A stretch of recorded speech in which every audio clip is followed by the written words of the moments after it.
what we have created is a giant sea of plastic within the oceans that is loaded with toxicants from the air and from the water, and that is reintroduced in the food chain, something we definitely don't want. Plastics are now so common we may not realize how much we actually use them in our everyday lives. Like right now, I actually have some in my eye, and a group of American researchers are pointing out just how harmful these can be to the environment. In a first-of-its-kind study, researchers found about 1 in every 5 lens wearers throw them into the sink or toilet, where they break down into microplastics in wastewater treatment.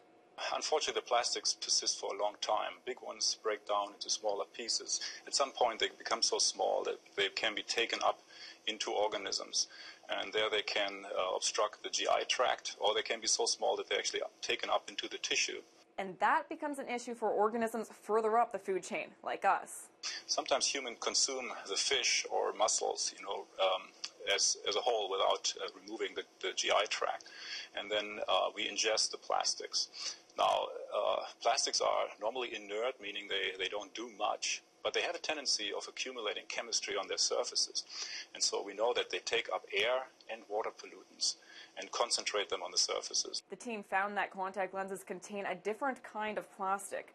They're not sure yet how different its effects are. They do know these small products can add up quickly.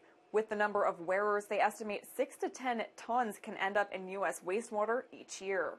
I can understand why people like the convenience of disposable contact lenses, and it could be for a number of reasons. I mean, it could be reactions that they get to the cleaning solution for the multiple use ones. So I certainly understand it. However, when it's going into the water system, that does draw some concern from, not just myself, but I imagine all sorts of organizations throughout North America. Halden says more companies should offer a return service so people can begin to recycle their contact lenses. He also hopes we develop more environmentally friendly plastics. In Winnipeg, Stefanie Lasuik, City News.